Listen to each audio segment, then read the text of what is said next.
Halo, apa kabar anak-anak yang terkasih? Salam jumpa kembali dengan Mem Nani dalam pembelajaran ekonomi. Pagi hari ini kita akan mempelajari mengenai buku besar atau sering disebut juga sebagai general ledger. Selamat mengikuti pelajaran hari ini dan tetap semangat. Kita ke pengertian dari buku besar atau general ledger. Apa sih yang dimaksud dengan buku besar? Ya, buku besar bukan berarti bukunya besar, tidak ya. Buku besar adalah buku yang berisi kumpulan akun-akun perusahaan. Akun atau kata lainnya sering disebut juga rekening atau perkiraan ya. Kata kuncinya ada pada berisi kumpulan akun-akun perusahaan. Jadi satu akun itu dibuatkan buku besar tersendiri. Contoh, harta berupa kas, buku besarnya sendiri. Perlengkapan sendiri. Kemudian utang disendirikan juga dan lain sebagainya.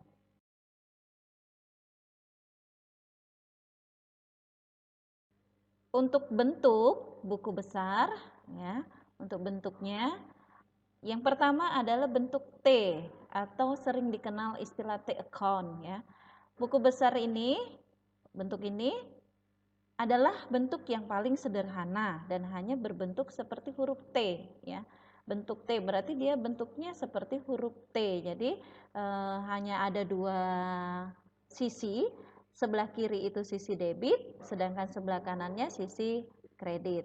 Kemudian untuk bentuknya seperti ini anak-anak. Jadi di bagian atas itu ada nama akunnya, kemudian ada kode akun, debit dan kredit bersebelahan. Ini untuk menuliskan nominal yang di debit ya, debit, sedangkan yang kredit ini untuk menuliskan nominal yang di kredit.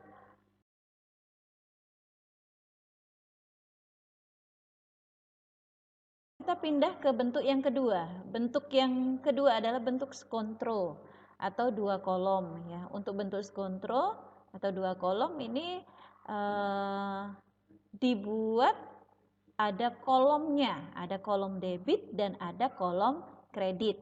Kalau kalian lihat ini bentuknya anak-anak, tetap di bagian atas itu ada nama akun, kemudian diberi juga ada kode akun ya atau kode perkiraan.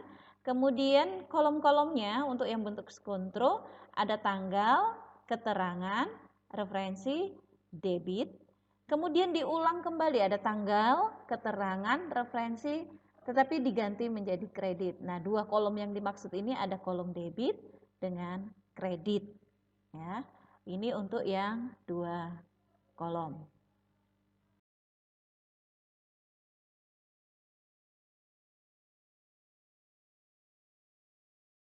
Berikutnya untuk bentuk stafel atau berkolom saldo tunggal. Digunakan jika diperlukan penjelasan dari transaksi yang relatif banyak ya. Ini untuk bentuknya ya, tetap sama, ada nama akun dan kode.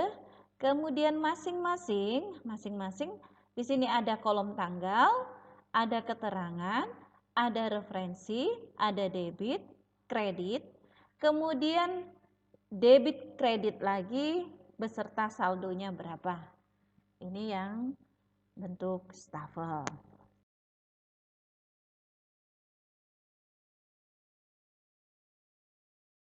Yang keempat, bentuk stafel berkolom saldo rangkap ya. Bentuk ini hampir sama dengan bentuk saldo tunggal, hanya perbedaannya kolomnya dibedakan menjadi kolom debit dan kolom kredit. Kita lihat bentuknya seperti apa. Nah, ini bentuknya anak-anak. Ya. Di bagian atas sama, ada nama akun, ada kode, ini wajib ya.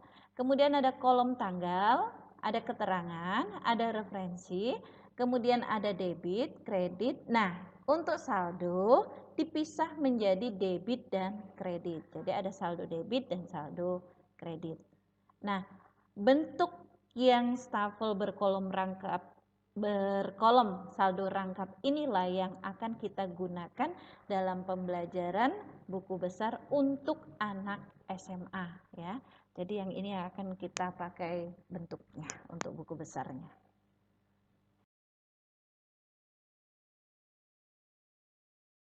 Nah, sekarang bagaimana cara memposting, ya? Posting dari jurnal umum ke buku besar. Posting itu proses, ya, proses memindahkan dari jurnal umum ke buku besar, itu istilahnya posting. Langkah-langkahnya apa saja? Yang pertama, pindahkan tanggal ayat jurnal di buku jurnal ke dalam tanggal akun di buku besar sesuai dengan akun masing-masing. Jadi memindahkan tanggal yang pertama, ya. Kemudian yang kedua, pindahkan jumlah debit dan kredit masing-masing ayat jurnal ke masing-masing akun sesuai dengan debit kreditnya. Jadi mindahkan jumlah nominalnya. Kalau dia di debit, di jurnal umumnya debit, maka pindah juga di debit di buku besarnya. Yang ketiga, pindahkan halaman buku jurnal ke kolom referensi pada setiap akun di buku besar. Nanti kita lihat contohnya biar untuk lebih jelas, ya. Yang terakhir, masukkan nomor akun, ya, nomor akun di buku besar ke kolom referensi dari buku dari jurnalnya, ya. Ini terkait dengan proses posting. Oke, anak-anak, kalian lihat di sini sebagai contoh, ya. Ada jurnal umum, ada satu transaksi terjadi di tanggal 1 November 2016. Transaksinya perlengkapan kantor di posisi debit, kemudian utang usaha posisi kredit, masing-masing 19.200.000. Ini keterangan ini untuk pembelian perlengkapan kantor secara kredit.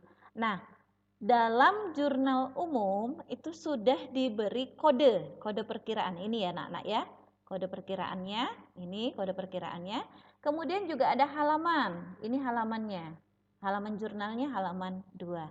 Nah, dari jurnal umum ini kita akan memindahkan ke buku besar. Bagaimana caranya? Caranya kalian lihat di sini, anak-anak. Ada 2 nomor akun yang berbeda. Di sini ada 2. Yang pertama 102, yang kedua nomor akunnya 201. Artinya apa? Ketika diminta membuat buku besar, maka kalian harus membuat 2 buku besar. Sekali lagi, harus membuat 2 buku besar. Kenapa?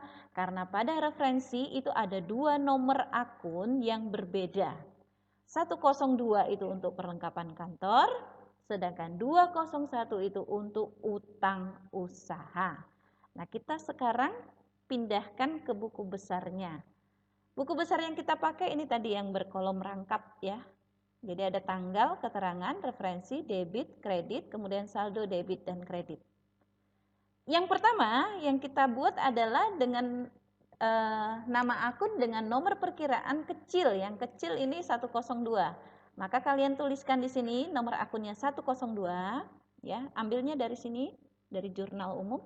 Kemudian nama akun kita ini adalah perlengkapan kantor. Ambilnya dari mana, Bu? Dilihat di keterangan. Keterangan kita perlengkapan kantor. Kemudian kita memindahkan tanggal. Tanggalnya adalah tanggal 1 November. Pindahkan ke kolom tanggal di buku besar, yaitu tanggal 1 November 2016. Kemudian keterangan ini bisa kalian ambil dari keterangan di jurnal umumnya. Kemudian referensi di sini di buku besar itu kok tertulis 2? Duanya dari mana? Dari halaman jurnal umum. Ini halaman jurnal umum kita 2. Pindahkan di referensi pada buku besar. Oke. Kemudian berikutnya memindahkan jumlah nominal. Jumlah nominal perlengkapan kantor di jurnal umum 19.200.000, maka kalian pindahkan di posisi debit, kan? Pindahkan di posisi debit dengan jumlah yang sama, 19.200.000. Berikutnya yang terakhir, saldo. Saldo itu diperoleh dari mana? Diperoleh dari jumlah nominal yang tertulis pada tanggal tersebut. Jadi kalau di sini 19.200.000, ya, maka kalau ditanya saldonya berapa? Saldonya 19.200.000, posisinya tetap di debit. Ini debit, maka sini juga debit. Sampai sini Mem Nani berharap kalian paham ya. Nah, setelah itu kita membuat buku besar yang kedua adalah buku besar untuk utang usaha. Langkahnya sama, tanggal dituliskan di sini ya. Kemudian bagian atas ini jangan lupa nih, ada nama akunnya utang usaha, nomor perkiraannya ini 201. Keterangannya sama tadi, kemudian referensi sama. Sekarang untuk utang usaha, karena di jurnal umum posisi kredit, maka pindahkan di kolom kredit sesuai jumlah nominalnya. Jadi 19.200.000. Kemudian ketika ditanya saldonya berapa, saldonya juga 19.200.000 posisi kredit. Oke, anak-anak, Mem Nani berharap kalian paham mengenai penjelasan bagaimana posting jurnal umum ke buku besar.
Baik, anak-anak, kita sudah sampai pada penghujung pertemuan kita kali ini tentang buku besar. Mem Nani berharap kalian bisa paham terkait materi. Kemudian jangan lupa mencoba untuk mengerjakan latihan soal, sekalipun latihan soal tersebut tidak dikumpulkan. Ya, selamat belajar dan jumpa kembali di pertemuan berikutnya. Bye bye. Terima kasih.